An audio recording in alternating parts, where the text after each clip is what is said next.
एक ओंकार सतनाम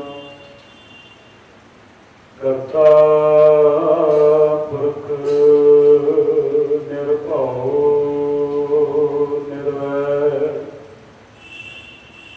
अकाल मूरत अजूनी सैभं गुर प्रसाद पूरा पाठ बनाया पूरे देखो एक समाना इस प्रपंच में साचे नाम की वड्या मत को धरो हुक्माना सतगुर की किसनू मत आवे सो सतगुर माहे समाना यह बाणी जो जी हो जान इस अंतर रवे हर नामा मैं सतगुर सेती फिर हरि क्यों गुर बिन जीवा माओ मैं गुरबाणी आधार है गुरबाणी दागरा बाणी गुरु गुरु है बाणी बिच बाणी अमृत सारे गुर बाणी कह सेवक जन मान प्रतख गुरु निस्तारे परम सम्मान जुगो जुग अकाल राजन राज भानन भान देवन देव उपमा मान शब्द गुरु साहिब सतगुरु श्री गुरु ग्रंथ साहिब जी महाराज जी के पावन चरणों विच सुभायमान हो बैठे गुरमुख प्यारे सत संगी जनों अते फेसबुक के माध्यम के नाल अपने घरां दे विच बैठ के ज्ञानी सुचा सिंह जी पटियाले वाले आप जी ने गुरमुख विचार सरवण कीतियां हैं आओ उस समय वास्ते जो 28 तरीक को आप विचारा साझियां कीतियां सन उन्होंने अगे थोड़ा जहा विचार करिए। उस तो पहला गुरु फतेह की साध करिए। गुरु बख्शी फतेह प्रवान करो सारे आपको जी वाहिगुरू जी का खालसा वाहिगुरू जी की फतेह। बाणी सिख का आधार है, बाणी गुरु है, बाणी निरंकार है। क्योंकि ये सतगुरु गुरु नानक साहब जी को लैके धन साहब श्री गुरु गोबिंद सिंह जी महाराज तक 239 साल बाणी का प्रचार प्रसार सतगुरु ने किया। 1708 के विच हजूर साहब की पावन धरती से पोथी परमेश्वर के थान को गुरु ग्रंथ साहब जी की उपाधि दी। परसों आप विचार साझियां कीतियां सन कि असी बाणी को लाह किस तरह प्राप्त कर सकते हैं, क्योंकि जिन्हें तक असी बाणी के नाल साझ नहीं पाते, जिन्हें तक असी आप बाणी पढ़न का जीवन में रुझान पैदा नहीं करते उन्हें तक असी गुरुद्वारा साहब के विच बैठे हैं। कीर्तन के विच किहड़े शब्द पढ़े जा रहे हैं या गुरु साहब की हुक्म कर रहे हैं, किहड़ियां गुरमुख विचारां हो रही हैं, उसका सानू बहुत बड़े पद्धर से लाभ भी हो सकता। कारण ये है कि असीं बाहर जाके भुल जाते हैं। जिधर असीं आप बाणी पढ़न लग गए तो जिस वेले शब्द पढ़िया जाएगा सानूं समझ आएगी कि बाणी सतगुर की भी ये सानूं कह है। हुण जिस बाणी सुनन का भी बहुत बड़ा लाभ है। पुरातन समय में भी अज भी कई गुरसिख हैं ਜਿਹੜੇ बोल के पाठ करते। वैसे हमेशा घर में भी करो पाठ तो बोल के कर लेते। मैं आपकी के नाल दो उदाहरण साझियां करूँ। धन साहब श्री गुरु नानक साहब जी के परम सेवक भाई लैणा जी गुरु नानक की संगत में नहीं आए सन। गुरु नानक की शरण आने तो पहला एक दिन भाई जोध के को बाणी श्रवण करते। हुण भाई जोध जो बोल के पाठ करता हुआ गली में निकल रहे। एक होर बेनती करते हैं। पहला पुरातन समयां दे विच गुरसिखां कोल इन्ने साधन नहीं सन, इन्नी साजो सजावट नहीं की जाती सी। जंगलों में रहते सन, उन्होंने को गुरु ग्रंथ साहब के स्वरूप होंदे सन और जिथे भी मौका मिलता सी, जो भी समय मिलता सी, बाणी का प्रकाश करके बाणी को पढ़ना करते थे और उसके मुताबिक अपने जीवन को ढालते थे। जंगलों में रह के भुखे रह के दुश्मनों के नाल मुकाबला करना एको आसरा सी, वो सी गुरबाणी जितों राह प्राप्त। ते अज गुरु प्यारे काम करना जिन्हें साढ़े को साधन बन गए उन्होंने असी बाणी तो दूर हो गए। बाणी का साਡਾ जीवन से बाणी ने सानू समय पर समय समझाती है। कोई भी जीवन की अगवाई लैनी है तो बाणी तो लै। हुण गुरसिख सन अज भी हैं जेड़े बोल के बाणी पढ़ते सन। एक तो होर फायदा बोल के पाठ करना, एक तो सानू अपनी गलती मिलती है और जो साढ़े कान सुनते हैं वो साड़ी रसना बोलती। आनंद साहब जी की बाणी के विच असीं पढ़ते हैं, ये सरपणों मेरे साचे सोने नूं उठाए। साचे सोने नूं उठाए शरीर लाए, की सुनना सुनो सत बाणी। जित सुनी मन तन हरिया हुआ रसना रस सुना। जिहड़ा बाणी सुनेगा उसके मूँह चों वाहिगुरू निकलेगा। जिहड़े सारी तेरी गाला सुननी उसके मूँह के गाले निकलदियां। जो साढ़े कान सुनते हैं वो साड़ी रचना बोलती है। तो जिस वेले असीं बोल के पाठ करांगे तो साढ़े कान सुनणगे तो सानूं समझ आएगी कि असीं की पढ़ रहे हैं। चलो विचार कर रहे सी भाई लैणा उस गुरसिख भाई जोध के कोलों बाणी सुन रहे। वो पढ़ रहा सी, जित सेविया सुख पाइए सो साहिब सदा संभाली। जित पीता पाइए अपना सा घाल पूरी क्यों घाली। मंदा मूड़ ना कीजे दे लंबी नजर निहाली।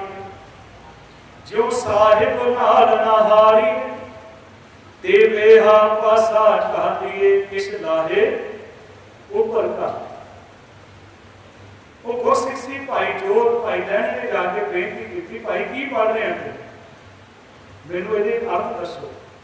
उन्हें अर्थ हम समझ आया क्योंकि विचार जी है, विचार ने तो सारे जीवन में तब्दीली करनी। पहला असीं सुनना है, फिर असीं पढ़ना है। आए काहदे वास्ते संसार दे विच सतगुर जी के अमृत वचन हैं। आयो सुनन पढ़न को पानी नाम सार लगे अनलालच बिरथा जन्म प्राणी। जिन्हें तक कभी सुना नहीं तो पढ़ांगे। सानू जिस वेले सुनन की आदत पै ते हुण उनको सिक्ख्या कि किहड़ी बाणी है, गुरु नानक साहब की बाणी है। कर्मकांडी जीवन सी भाई लैणे का, गुरु नानक साहब जी की शरण में चले गए। ਤੇ ਗੁਰੂ ਨਾਨਕ ਸਾਹਿਬ ਪਾਤਸ਼ਾਹ जी ने रहमत कर दी, जीवन बदल दिता। एक दिन ऐसा आया, भाई लहरे को अंगद देव बना दिया। ईश्वर की बत्ती में जिस्म डालकर कुंदन किया, लहने से अंगद, अंगद से अदा कर अपने रूप बना दिता गुरु नानक साहब। थापिया लहना जीव दे गुर आई सिर सद उतारे। बाणी सुनी सी ना, सिख ने पढ़ी सी, भाई लहने ने सुनी सी, ते जीवन बदल। जे असीं बाबा अमरदास जी का जीवन देखते, अपनी जिंदगी के बहुत समा जिहड़ा सी वो कर्म कांडां दे विच बतीत कर रहे। क्योंकि बात करना जिदन असीं बाणी तो सारे सुणदे हैं, जिदन असीं सुचेत होकर सुनांगे बाणी, क्योंकि जिहदे कोल बाणी सुनी है ना बाबा अमरदास ने, बाणी तो पहला भी पढ़ती सी। वो कौन सी? गुरु अंगद देव जी की सपुत्री बीबी अमरुद। गुरु अमरदास जी के भतीजे भाई जस्सू, गुरु अमरदास जी के भरा का नाम से मानक चंद, उसका सपुत्र से भाई जस्सू। हुण गुरु साहब जी बरात से भी गए सन, गुरु अंगद देव जी नाल मुलाकात भी हुई सी, बाणी उत्थे भी पढ़ी गई होनी है, पर सुचेत होकर नहीं सुनी। जो असीं सुचेत होंदे हैं, गुरु नानक साहब जी का श्लोक है, नानक गुरु ना चेतनी मन अपने सुचेत। कदे अपने गुरु नूं सुचेत होकर याद नहीं किया। जे करते हैं तो जीवन के तब्दीली है। सुचेत तो होने पे हुण कोई भी काम सीखते हैं असीं, हुण कोई ड्राइवर है या आपां भी कार ड्राइव करते हैं, तो की होता है? पहला पहला औखा लगता है, फिर जो घर आना होंदा सुचेत है ना बंदा घर आने वास्ते, कितों किहड़ा रस्ता मुड़ना कितना अपने आप ही बंदा घर पहुंचता है, सुचेत है। आ कंप्यूटर चलाता है, पहला बड़ा औखा लगता, देख के अक्षर बदलने पैंदे हैं, पर जिस वे बंदा थोड़ा तेजी के नाल स्पीड के नाल टाइप कर ले। ये चीज़ां साडे जीवन के विच जिद्दां हो जाता है। हुण असीं जिस वेले पैसे गिणते हैं बड़े सुचेत होकर गिणते, कितने गलती ना हो। दुकान पर बैठते हैं बड़े सुचेत होकर बैठते, खेती बीजते हैं बीज बीजते हैं, फसल भी सुचेत होकर बीजते हैं, क्योंकि सुचेत नहीं होवांगे लुटे जावांगे, दुकान बर्बाद हो जाएगी, खेती खराब हो जाएगी जे असीं सुचेत नहीं होवांगे। पर जे असीं सुचेत नहीं हाँ तो धर्म के प्रति सुचेत नहीं। बहुत भागा वाले होंगे ਜਿਹੜੇ अपने जीवन में सुचेत होकर सतगुरु की बाणी को पढ़ के अपना जीवन बदलते। आप कितने शब्द सुनते, कितनी बाणी पढ़ी जा रही सारी कौम के, ਉਹਦਾ कारण सी सुचेत होकर जब सुनांगे तो जीवन बदल गया। हुण क्लास में बच्चों को पढ़ाया जाता, हुण कई बच्चे होंदे शरारती जिन्हों का ध्यान ही होंदा पढ़ाने में, फिर उन्होंने शिकायत होती, माँ बाप को शिकायत की जाती भी असी पढ़ाते हैं यही नहीं पढ़ता, बड़ा ध्यान होता भी सुचेत होकर नहीं पढ़ता। बच्चे का 50 होंगे, कोई फस्ट होता है, कोई सैकंड आ जाता है, जिनी ध्यान देवांगे उन्होंने कम। यही साडी हालत है। असीं गुरुद्वारा साहब आए, हुक्मनामा सुनिया, शब्द सुनिया, बाहर जाके भुल गए। हुण कदे तुसीं देखिआ बंदा पैसे गिणदा होवे, कोई पैसे घट दे देवे, घर बैठा होवे पैसे गिणदा होवे, 10 वारी गिणे, उन्होंने चाह दे दो, रोटी दे दो, वो ध्यान ही नहीं दे। उन्हें कहना घर वाली ने कहना भी भाई रोटी ठंडी हो गई है, कहना पैसे गलत हो गए, पैसे घट है ना भी गिणती है, क्योंकि सुचेत है उस काम के सुचेत। तो असीं तां बड़ियां यात्रावां करते, कोई हजूर साहब जांदा यात्रा ते उहनूं पुछ लो भाई की सीख के आए हो यात्रा तो, उत्थे किहड़ा इतिहास है गुरु साहब जी का? तो भाई असीं तां देखिआ गुरुद्वारा बड़ा सोहना सी, उत्थे आ लंगर बनिया सी, ते बाकी इतिहास नहीं पढ़िया सी, तो उत्थे की होया? क्योंकि सुचेत नहीं। साहब कहते नानक गुरु ना चेतनी मन अपने सुचेत, कदे सुचेत होकर नहीं की बनती।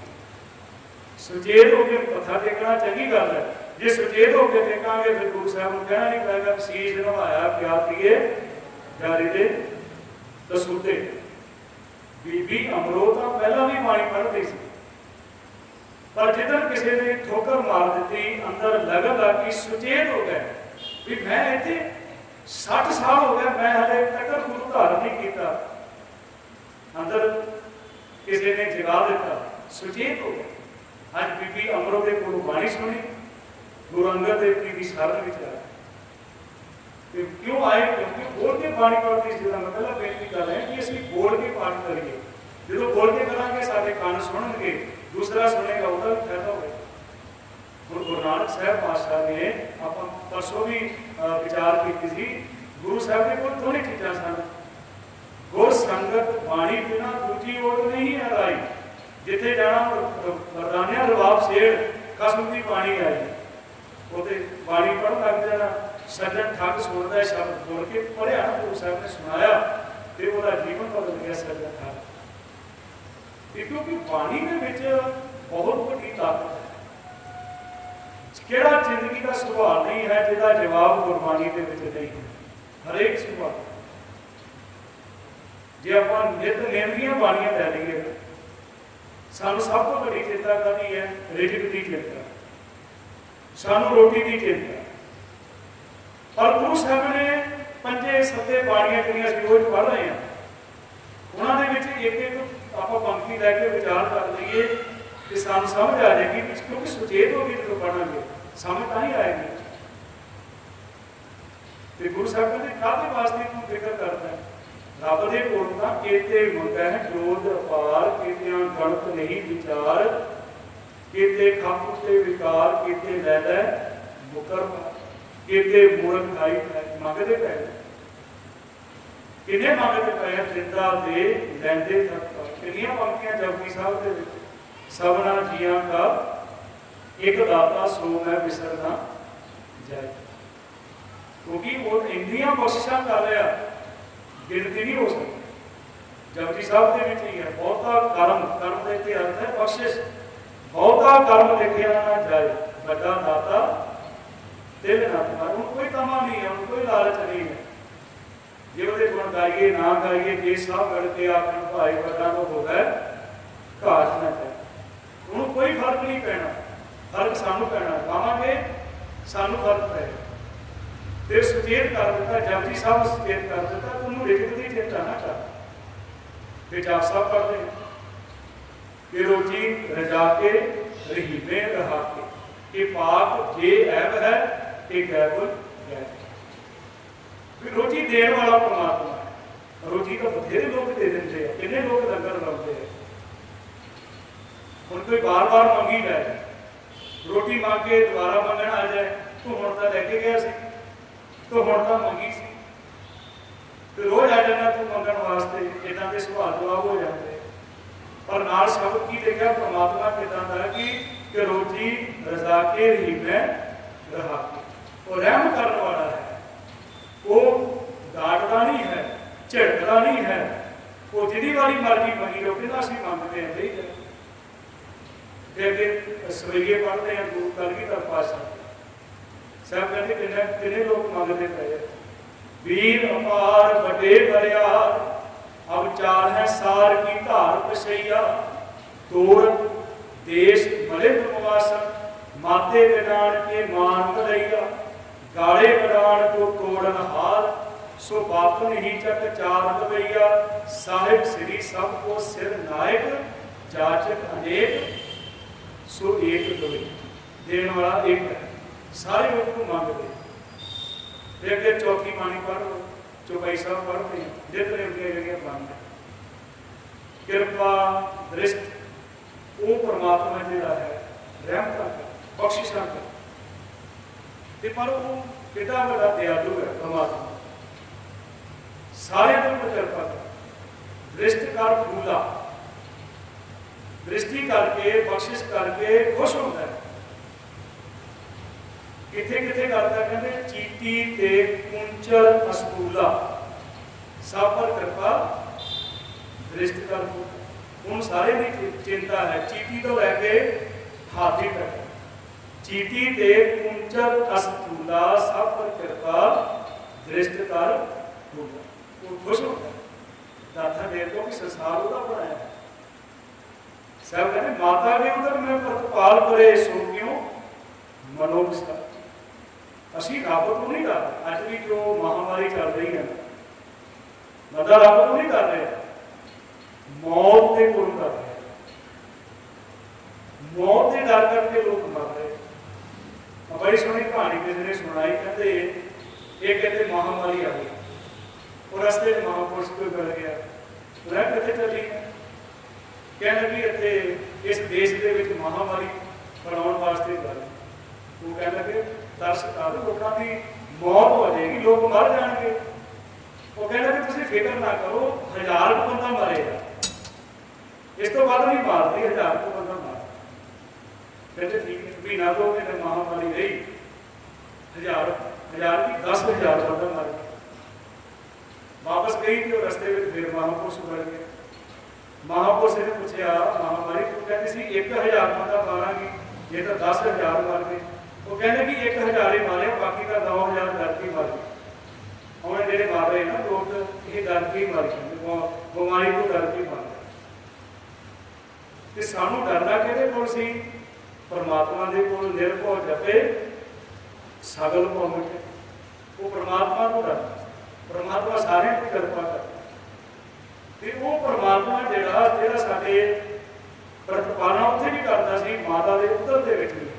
आनंद साहब के सतगुरु कहते माता के उदर में प्रतिपाल करे सो क्यों मनो विसारी। मनो की विसारी ये बताता जग अगर में आहार पहुँचावे उसनू कह पाओ ना सकी, जिसनों अपनी लिव लावे अपनी लिव आपे लाए। गुरमुख सदा समाधि कहे नानक केवल दाता सो क्यों मनो विसारी।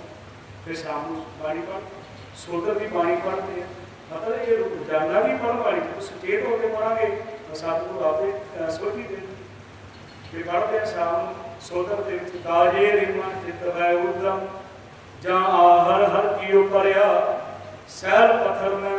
सैल कहते चट्टान, चट्टानों के पत्थर होंगे, पत्थरों के भी कीड़े होंगे, वो तो हवा नहीं जाती, उसे भी परमात्मा दे रहे। कितना विश्वास दिता तेनों नहीं देगा परमात्मा जो पत्थर के कीड़े को दे रहे। सैल पत्थर में जंतु पाए ताका रिजिक आगे कर परमात्मा दे।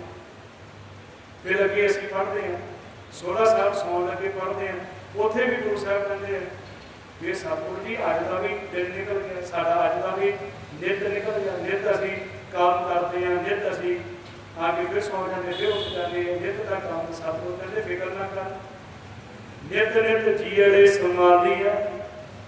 जे तू नित पाठ करेगा ना, नित मैनू याद करेगा तो संभाल भी नित कर रहा परमात्मा। सौन लगे समझा देता जिदा कोई फिक्र करता ना घर आके भी अज तक काम धंधा ठंडा ही रहा, काम धंधे में कोई फर्क ही नहीं पिया, उत्थे भी समझारी पानी कहते नित नित जीअड़े संभाली है। तू फिक्र ना कर, देखेगा देवनहार तेरे दाने कीमत ना पवै, इस दाते कावड़ सुन। वो परमात्मा के पर बाणी को उसी लाहा कितना ले रही लाभ कितना प्राप्त कर रही है। जितने असी बाणा जितना बेनती की है कि जितने असी बाणी खुद पढ़न लग जाएंगे, वैसे गुरुद्वारा साहब बैठे मांगे कीर्तन हो रहा होगा, ये मैं शब्द पढ़िया होया सहज पाठ की, ये शब्द की व्याख्या हो रही है जब हुक्मनामा आया तो ये शब्द पढ़े असली फिर कितना आनंद होता है। जी चीज़ आप पढ़ी होती है कि हरेक सिख ने घट्टो घट्ट एक बार तो संध्या जी है गुरु ग्रंथ साहब महाराज की दैनी तो वो सानू जीवन के लाभ प्राप्त हुए, कितना को लाभ प्राप्त हो जाता है बाणी के नाल बहुत कुछ प्राप्त। किताबा शब्द की एक मुसलमान होया पाकिस्तान का राष्ट्रपति जनरल अजूब खान, उन्होंने घटना लिखी है। कहते जिदा जथे जाते ना तकरीबन 5 बारी तो अपने हिंदुस्तान पर जथा जाता है सतगुरु के स्थानों के दर्शन करने वास्ते। तो उन्होंने मित्र सन पुराने तो उस वे राष्ट्रपति से उन्होंने अपने घर से राष्ट्रपति भवन बनाया, उत्थे चले गए, उन्हें घर गए कि जो घर गए ना अंदर जाके बैठे तो उत्थे मूल मंत्र बहुत बड़े अखरों के लिखे दीवार पर फोटो लगी। वो हैरान हो गए सिख चले गए मुसलमान है, कह लगे जरनल साहब इसे एक सवाल करना है, कहता दसो, कह लगा ये की है, इतने उन्हें पूछा ये की है, कहता तुम सिखोगे पुछते की है, ये मेरे बाबे नानक का कलाम है। मूल मतलब लगा सी एक ओंकार तो गुर प्रसाद। कह लगे पर तुसी दीवार पे इतनी बड़ी फोटो बना के क्यों डाली? वो कह लगा मैं बचपन में मैं पढ़न दे विच कमजोर सी ते माँ बाप स्कूल भेजते सी ते स्कूल मन नहीं लगता सी पढ़ाई दे विच, उत्थे कुट पैंदी सी, घर आ जाता सी, घरों कुट पैंदी स्कूल चले जाता सी। पर एक दिन सोच लिया भी घर भी नहीं जाना ते स्कूल भी नहीं जाना ते दोने छड्ड देने। रस्ते में गुरुद्वारा साहब आ गया, उत्थे अंदर चला गया। वो ਜਿਹੜੇ ਗ੍ਰੰਥੀ ਸਾਹਿਬ ਸੀ ਉਹਨਾਂ ਨੇ ਆਵਾਜ਼ ਦਿੱਤੀ, ਕਹਿੰਦੇ ਬੇਟਾ ਤੇਰੇ ਸਕੂਲ ਦਾ ਟਾਈਮ ਹੈ, ਡਰੈਸ ਤੂੰ ਪਾਈ ਹੈ, ਬੈਗ ਤੇਰੇ ਕੋਲ ਹੈ ਤੇ ਇੱਥੇ ਘੁੰਮਦਾ ਫਿਰਦਾ। ਕਹਿਣ ਲੱਗੇ ਜੀ ਮੇਰਾ ਪੜ੍ਹਾਈ ਵਿੱਚ ਮਨ ਨਹੀਂ ਲੱਗਦਾ, ਸਕੂਲ ਜਾਣਾ ਸਕੂਲ ਵਾਲੇ ਕੁੱਟਦੇ ਆ, ਘਰ ਜਾਣਾ ਘਰ ਕੁੱਟ ਪੈਂਦੀ, ਅੱਜ ਘਰ ਛੱਡ ਦਿੱਤਾ। ਕਹਿੰਦੇ ਨਹੀਂ ਬੇਟਾ ਪੜ੍ਹਨਾ ਚਾਹੀਦਾ, ਆ ਮੇਰੇ ਕੋਲ ਬੈਠ। ਉਹਨਾਂ ਨੇ ਬਿਠਾਇਆ ਆਪਣੇ ਕੋਲ, ਕਹਿੰਦੇ ਕੋਲ ਬੇਟਾ ਇੱਕ ओंकार सतनाम करता पुरख मूल मंत्र पढ़ाना शुरू कर। बेटा पढ़िया कर। जिस वे पढ़न लग गया, कहना कि मैं रोज पढ़न लग गया, इन्नी लगन लगी, इन्नी पढ़ाई में लगन लगी, फिर राष्ट्रपति बनया पाकिस्तान के जनरल असूल खान का नाम। क्योंकि बाणी के बहुत बड़ी ताकत है, असी लाह कितना प्राप्त कर सकते और बाणी के ताकत है। तो वही कारण से ते चरखियां ते चढ़ गए, आरिया नाल चीरे गए, उबलदियां देगां दे विचों पाले गए। सिर्फ बाणी का ही बहुत बड़ी अंदर का शक्ति पैदा होगी, अंदर ताकत पैदा होगी। बाणी ने अंदर सानू बलवान कर, बाणी ने जीवन बदल है, जीवन बदल दिया। कितों तो कितने मैं कई बार बेनती की है, असी जिस वेले गुरुद्वारा साहब गुरु साहब के नाल नहीं जुड़े थे, कदे बैठ के अपना ध्यान देइए भी असी पहला की सी, अज की हाँ, गुरु की करते, गुरु के अंदर कितनी ताकत है। असी आने ना गुरुद्वारा साहब, इतने सारी बोली बदल जाती है, कर देने अपना चप्पल बूट जूते, इतने आके सारी बोली जोड़े बोली बदल जाती है। घर कहने रोटी खा लो, भोजन कर लो, इतने डंगर छक लो, बोली बदल जाती। जीवन क्यों नहीं बदलता? जीवन बदलता गुरु के विच समर्था है, गुरु की बाणी के ताकत। हाँ जी, असी बाहर देख के चले गए, कोई फर्क नहीं पड़ा। सतगुरु सब वेखता, जेता जग संसार डिठे मुक्त न होवे चुचर, शब्द ना करे विचार। बाणी जिहड़ी है उन्हें साडे जीवन को तब्दील कर देना, जीवन को बदल देना। पर कदों जदों असी सुचेत हो बाणी के विचों लाभ प्राप्त कर। मैं परसों भी बेनती की सी कि जे अखंड पाठ साहब हो रहा मर्यादा भी है, ये ऐसा ना हो कि कला पाठी बैठ के ही कर देंगे। उन्होंने पहला ये लैन लिखी है भी बात तो बात होगी आप असी सहज पाठ करिए। बहुत खुशी है कि आपकी बाणी खुद पढ़ते हो, सतगुरु महाराज की बख्शिश को प्राप्त करते हो। तो जिन्होंने बाणी को जीवन के समझे, कदे बैठ के सोचिए कि उन्होंने जीवन कितना तब्दील हो गया, जीवन के कितनी बड़ी तब्दीली आ गई। तो गुरबाणी के नाल वड्डी तो वड्डी कुर्बानी कर। जिस वे आप इतिहास पढ़ते हैं, वीर मनु की जेल के बीबियां कैद किया। हुण बीबियां उन्होंने की किया, चक्की दे दी, दाने दे दिते, आटा तैयार कर, वो नाल पानी पढ़ी जांदियां हन ते नाल आटा तैयार। ते शाम सोधा का पाठ किया, अरदास की कि सतगुरु जी आपकी के भाने अंदर 4 घंटे सुखों का बतीत होए। जी अरदासा होंगे ना गुरुद्वारे में, आप सोचते हैं शायद भाई साहब जी उस सुख की गल करते जो असं एयर कंडीशन कमरिया के रह के आए। नहीं भाई, इस अरदास में बड़ा गूढ़ा सुख है। तो सिपाहियों ने जाके दसिया वीर मनु भी मुर्शद के अगे वो प्रार्थना करदियां, मुर्शद के अगे बेनती करदियां कि दिन सुख का किहड़ा सुख सी। वो कहना दाने बढ़ा दो, सारी सारी रात सौन नहीं दिता। ਤੇ ਸਵੇਰੇ ਫਿਰ ਅੰਮ੍ਰਿਤ ਵੇਲਾ ਹੋਇਆ, ਨਿਤਨੇਮ ਦੀਆਂ ਬਾਣੀਆਂ ਦਾ ਪਾਠ ਕੀਤਾ, ਫਿਰ ਗੁਰੂ ਸਾਹਿਬ ਦੇ ਚਰਨਾਂ ਵਿੱਚ ਅਰਦਾਸ ਕੀਤੀ, ਸਤਿਗੁਰੂ ਜੀ ਆਪ ਜੀ ਦੇ ਭਾਣੇ ਅੰਦਰ ਚਾਰ ਰਹਿਣ ਸੁਖ ਦੀ ਉਮੀਦ। ਇੱਥੋਂ ਤੱਕ ਤਸੱਦਰ ਕੀਤਾ ਗਿਆ ਵੀ ਇਹ ਕਹਿ ਦੇਣ ਕਿ ਅਸੀਂ ਦੁਖੀ ਹਾਂ, ਪਰ ਇੱਕ ਨੇ ਵੀ ਨਹੀਂ ਆਖਿਆ, ਇੱਕ ਨੇ ਵੀ ਨਹੀਂ ਆਖਿਆ ਕਿ ਦੁਖੀ, ਕਿਉਂਕਿ ਉਹਨਾਂ ਦੇ ਕੋਲ ਬਾਣੀ ਦਾ ਸੁੱਖ ਸੀ। ਬਾਣੀ ਅਸੀਂ ਉਦੋਂ ਦੁਖੀ ਹਾਂ ਜਿੱਦਣ ਬਾਣੀ ਸਾਡੇ ਕੋਲ ਨਹੀਂ ਹੋਏਗੀ। ਗੁਰੂ ਨਾਨਕ ਸਾਹਿਬ ਜੀ ਦੇ ਬਚਨ ਹਨ, ਜੈ ਤਨ ਬਾਣੀ ਵਿਸਰ ਜਾਏ ਜਿਉਂ ਪੱਕਾ ਰੋਗੀ ਬਿਲ ਲਾਏ। ਪੱਕਾ ਰੋਗ ਜਿਹੜਾ ਕੋੜ ਦਾ ਰੋਗ, ਜਿੱਦਾਂ ਕੋੜੀ ਬਿਲਕਦਾ ਨਾ, ਉੱਦਾਂ ਉਹਦਾ ਜੀਵਨ ਹੈ ਜਿਹਦੇ ਕੋਲ ਬਾਣੀ ਨਹੀਂ ਹੈ, ਸਿੱਖ ਦੇ ਕੋਲ ਬਾਣੀ। ਕਿਉਂਕਿ ਸਿੱਖ ਦੀ ਬਾਣੀ ਹੀ ਸਿੱਖ ਦੇ ਜੀਵਨ ਦਾ ਆਧਾਰ ਹੈ। ਗੁਰੂ ਦੀ ਬਾਣੀ ਤੇ ਉਹ ਸਿੱਖ ਦੇ ਜੀਵਨ ਦਾ ਆਧਾਰ। ਉਹਨਾਂ ਨੇ ਬਾਣੀ ਪੜ੍ਹੀ ਕਿਉਂਕਿ ਆਤਮਾ ਬੜੀ ਖੁਸ਼ ਹੈ, ਅੰਦਰ ਆਨੰਦ ਹੈ, ਦੁਖੀ ਕਰਨਾ ਚਾਹੁੰਦਾ। ਇੱਥੋਂ ਤੱਕ ਹੋਇਆ ਜਿਹੜੀਆਂ ਸਾਡੀਆਂ ਭੈਣਾਂ ਗਰਭਵਤੀ ਸਨ, ਉਹਨਾਂ ਦੇ ਪੇਟ ਦੇ ਉੱਪਰ ਪੱਥਰ ਰੱਖ ਦਿੱਤੇ ਵੀ ਆਉਣ ਵਾਲੀ ਔਲਾਦ ਜਿਹੜੀ ਹੈ ਜਾਂ ਤਾਂ ਮਰੀ ਕੋਈ ਪੈਦਾ ਹੋਵੇ ਜਾਂ ਲੂਲੀ ਲੰਗੜੀ ਪੈਦਾ ਹੋਵੇ। ਪਰ ਸ਼ਾਮ ਨੂੰ ਫਿਰ ਉਹਨਾਂ ਨੇ ਪੱਥਰਾਂ ਦਾ ਭਾਰ ਚੁੱਕਿਆ, ਪਾਠ ਕੀਤਾ, ਅਰਦਾਸ ਕੀਤੀ ਆਪ ਜੀ ਦੇ ਭਾਣੇ ਅੰਦਰ, ਦਿਨ ਸੁੱਖ ਦਾ ਬਤੀਤ ਹੋਇਆ। ਫਿਰ ਰਾਤ ਨਿਕਲ ਗਈ, ਬੜਾ ਪਰੇਸ਼ਾਨ ਕੀਤਾ, ਫਿਰ ਹੱਦ ਕਰ ਦਿੱਤੀ। ਉਹਨਾਂ ਨੇ ਫਿਰ ਇਹੀ ਅਰਦਾਸ ਕੀਤੀ ਆਪ ਜੀ ਦੇ ਭਾਣੇ ਅੰਦਰ, ਚਾਰ ਦਿਨ ਸੁੱਖ ਦੀ ਬਤੀਤ ਹੋਈ। ਤੁਸੀਂ ਦੇਖਦੇ ਹੋ ਨਾ ਫੋਟੋਆਂ, ਉਹਨਾਂ ਨੇ ਉਹਨਾਂ ਦੀਆਂ ਗੋਦੀਆਂ ਦੇ ਵਿੱਚੋਂ ਬੱਚੇ ਖੋਲ੍ਹੇ, ਛੋਟੇ ਛੋਟੇ ਬੱਚੇ ਸਨ, ਬੱਚਿਆਂ ਦੇ ਟੁਕੜੇ ਕਰ ਦਿੱਤੇ, ਰੱਸੀ ਦੇ ਨਾਲ ਪਰੋ ਕੇ ਗਲਾਂ ਦੇ ਵਿੱਚ ਹਾਰ ਪਾ ਦਿੱਤੇ ਬੱਚਿਆਂ ਦੇ। ਬੀਬੀਆਂ ਦੇ ਗਲਾਂ ਦੇ ਵਿੱਚ ਹਾਰ ਪਏ ਆ, ਚੱਕੀਆਂ ਸਾਹਮਣੇ ਰੱਖ ਦਿੱਤੀਆਂ। ਉਹ ਫਿਰ ਵੀ ਸ਼ਾਮ ਹੋਈ, ਫਿਰ ਉਹਨਾਂ ਨੇ ਸੋਧਤ ਦਾ ਪਾਠ ਕੀਤਾ ਕਿ ਸਤਿਗੁਰੂ ਮਹਾਰਾਜ ਆਪ ਜੀ ਦੇ ਭਾਣੇ ਅੰਦਰ ਦਿਨ ਸੁੱਖ ਦਾ ਬਤੀਤ ਹੋਇਆ। ਕਿਹੜਾ ਸੁੱਖ ਸੀ? ਜੋ ਨਰ ਦੁਖ ਮੈਂ ਦੁੱਖ ਨਹੀਂ ਮਾਨੇ, ਸੁੱਖ ਸਨੇ ਆਲ ਭੈ ਨਹੀਂ ਜਾ ਕੇ ਕੰਚਨ ਮਾਟੀ।